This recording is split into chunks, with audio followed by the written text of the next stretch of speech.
Θα σας πω, συνάντησα την ηθοποιό, την κυρία Ζωή Ριγοπούλου. Για όσους δεν τη γνωρίζουν, είναι η κόρη της Κάκιας Αναλυτή και του Κώστα Ριγόπουλου, που έφυγαν πριν χρόνια από τη ζωή.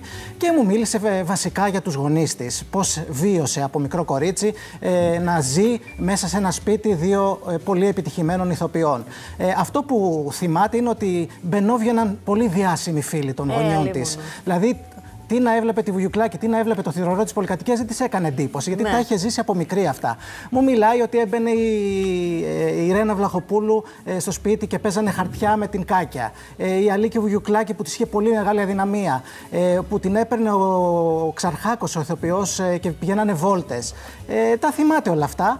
Και ήταν αναπόφευκτο. Και είναι, ρε παιδί μου, ναι, και οι γονείς της υπήρξαν τόσο σημαντικοί. Αγαπημένοι μέχρι το τέλος. Αγαπημένοι μέχρι το τέλος. Και αυτό είναι μια πολύ ωραία. Και μου είπε βασικά ότι όταν έφυγε πρώτος ο Κώστας Ριγόπουλος, δεν το άντεξε η Κάκια Αναλυτή και μετά από λίγο διάστημα έφυγε και εκείνη.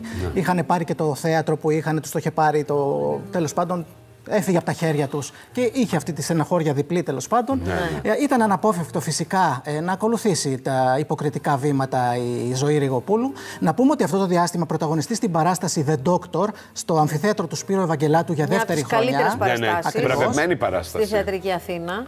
Και τη ρώτησα τι πήρες από τους γονείς σου. Μου λέει, από τον πατέρα μου πήρα την υποκριτική δεινότητα και από τη μητέρα μου πήρα την τρέλα της. Και έχει βάση αυτό, γιατί στα 18 της χρόνια έκανε την κόρη της η Ζωή Ριγοπούλου και σπούδαζε και υποκριτική. Εντάξει, θέλετε ωραία ιστορία. Ναι, βεβαίως.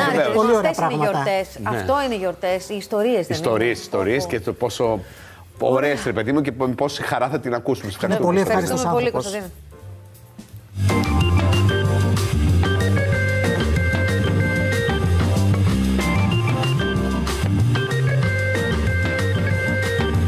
Δεν ήμουν ένα θεατρόπεδο με καμαρινόπεδο καθόλου, δεν με ενδιαφέρει αυτό. Όταν έχεις μεγαλώσει μέσα εκεί, δεν σου κάνει καμία ιδιαίτερη εντύπωση αν στο σπίτι θα έρθει η Βουγιουκλάκη ή αν θα έρθει ο θηρορός. Μία ή άλλη. Πώς μου γκρίζει η θάλασσα. Όχι, είναι η θεία σου που ροχαλίζει. Κοίτα τη θάλασσα. Από εδώ είναι η θάλασσα. Όχι, από εδώ είναι. Από εδώ θα τα κάνουμε θάλασσα. Ήταν αναπόφευκτο τελικά με δύο γονείς ηθοποιούς να μπείτε σε αυτό το χώρο? Η έναρξη σίγουρα πρέπει να ήταν αναπόφευκτη, γιατί έκανα πολλά πράγματα καλά στο σχολείο. Θα μπορούσα να κάνω πλάσμα και μπήκα στο πανεπιστήμιο. Για κάποιο λόγο έδωσα και στη δραματική σχολή. Όντως σαν αναπόφευκτο. Βέβαια, εάν αυτή η δουλειά δεν σε κρατήσει ή δεν την κρατήσεις για οποιοδήποτε λόγο, στα κάποια χρόνια θα σε αφήσει ή θα την αφήσεις. Φαντάζομαι ότι οι γονείς είχαν τη συγκατάθεση να ασχοληθείτε με την υποκριτική. Δεν είπαν όχι. Δεν έπαιζαν θέματα συγκατάθεσης σε μένα. Δεν μεγάλωσα με συγκατάθεση, μεγάλωσα με διάλογο πολύ. Κάναμε κουβέντα, όπως και εγώ έλεγα στον μπαμπά μου: μπαμπά, γιατί πάει να κάνεις αυτή την μπουρδα τώρα στην τηλεόραση, δεν είναι καλό. Και μου έλεγε: τι να κάνουμε, θέλουμε λεφτά για να ανεβάσουμε την παράσταση.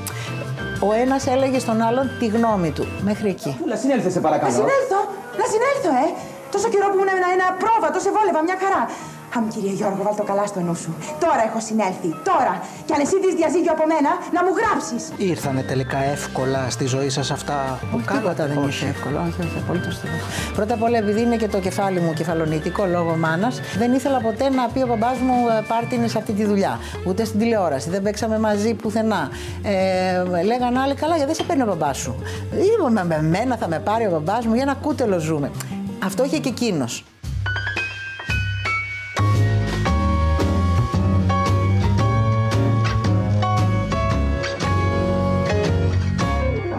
Θέλω να μου πείτε τι θυμάστε σαν παιδί μέσα σε ένα σπίτι ηθοποιών. Δηλαδή, θυμάστε καλέσματα, θυμάστε διάσημους φίλους? Έχω γνωρίσει πάρα πολλούς, αλλά δεν μου έκανε ποτέ εντύπωση ότι τώρα πίνουμε καφέ με τη Βλαχοπούλου, ας πούμε. Ερχόταν η Βλαχοπούλου, παίζανε χαρτάκια, τις πρωτοχρονιές. Ήταν φυσικό, όπως ο άλλος έχει τους φίλους του μπαμπά του που είναι γιατρός ή είναι τραπεζικός ή οτιδήποτε, εγώ είχα τους ηθοποιούς. Εγώ έλεγα: αγαπώ την Αλίκη, ήμουνα 5 χρονών, την Αλίκη θέλω. Αυτή να φέρνετε, γιατί μου φαινόταν γλυκύτερα. Κοίταξε, αυτό που θυμάμαι πάρα πολύ ζεστά, ενώ μετά όταν μεγάλωσα έμαθα ότι δεν ήταν εύκολος άνθρωπος, ήταν ο Χρόνης Εξαρχάκος, ο οποίος με έπαιρνε μαζί του, να με πάει βόλτα, δηλαδή τόσο δέσιμο με άνθρωπο όσο με τον Χρόνη δεν είχα. Και όταν το έλεγα μετά στο Δαλιανίδη μου έλεγε: Πώς είναι δυνατόν, ο Χρόνης δεν ήταν εύκολος άνθρωπος. Προφανώς το παιδί λειτουργεί διαφορετικά στους ανθρώπους. Γι' αυτό οι σχέσεις που είχα για μένα ήταν πολύ σημαντικές. Κι ας μην, ως ενήλικοι δεν τους πρόλαβα. Ο Χρόνης πέθανε και νέος. Για να αποκτήσετε αθλητικό παράστημα και εθνική υπερηφάνεια, χρειάζονται θυσίες ξεγυρισμένες. Μπήκατε. Ο αθλητισμός γενικά χρειάζεται αντίληψη και ευκαινησία.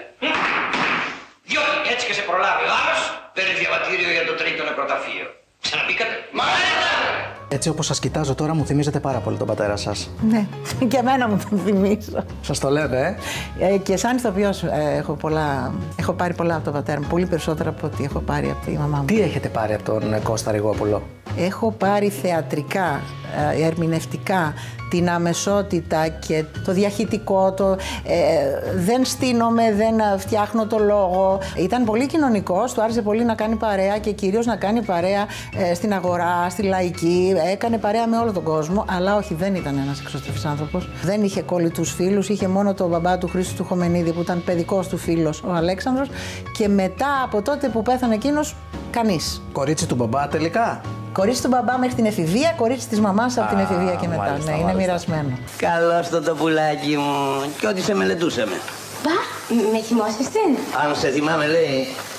Βιολέτα Σιγανοπούλου. Πέρυσι έφαγα τον κόσμο για να βρω ποια ήταν αυτή που έκανε ψευτοέρανο στις βίλες της Άνω Νεράιδα. Ατσίδεσαι στην Κυρπομίδα. Μωρέ, μπράβο, Λούσου. Σας αρέσει το φουστανάκι μου? Είχαμε στη φυλακή μια μοδιστρούλα με το τίποτα σε την κουκλή. Μπα, για κοπιάστε μέσα. Για κοπιάστε. Μέσα. Από την Κάκια τι πήρατε? Την τρελάρα, τη μεταφυσική έμπνευση, το κάτι τώρα μου ήρθε. Δηλαδή η μάνα μου ήταν ένας πολύ ροκ άνθρωπος. Δεν είχε τίποτα του ζακέτα να πάρεις και παιδί μου να βρεις μια καλή δουλειά ή να βγάζεις λεφτά ή να βρεις ένα πλούσιο άντρα. Τίποτα από αυτά δεν υπήρχαν. Αυτά τα έχω πάρει όλα.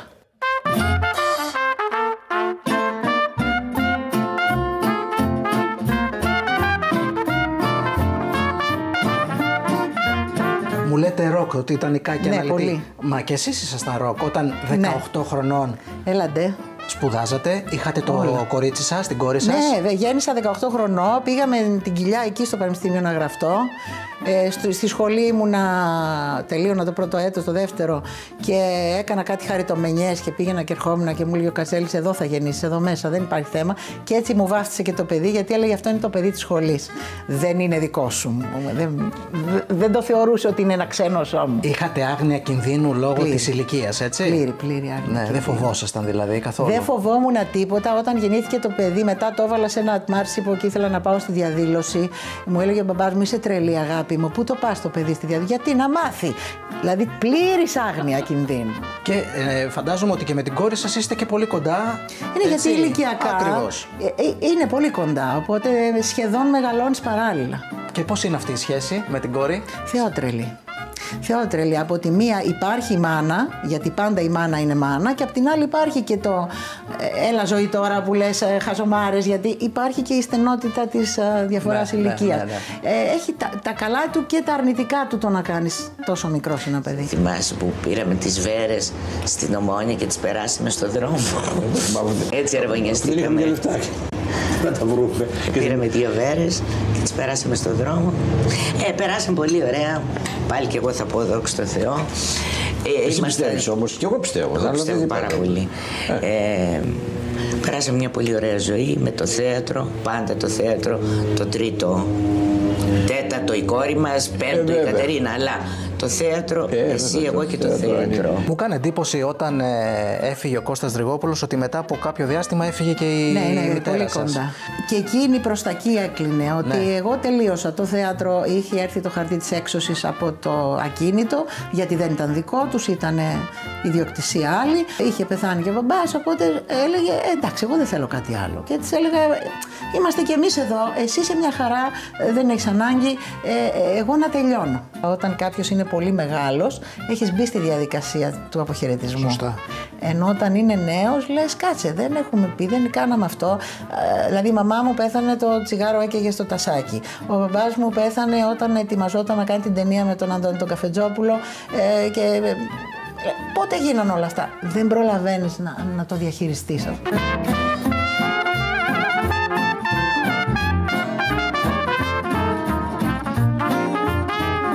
Τι ωραία που τα έλεγε. Πάρα πολύ εξαιρετική ιστορία και εγώ ήθελα κι άλλο. Ναι.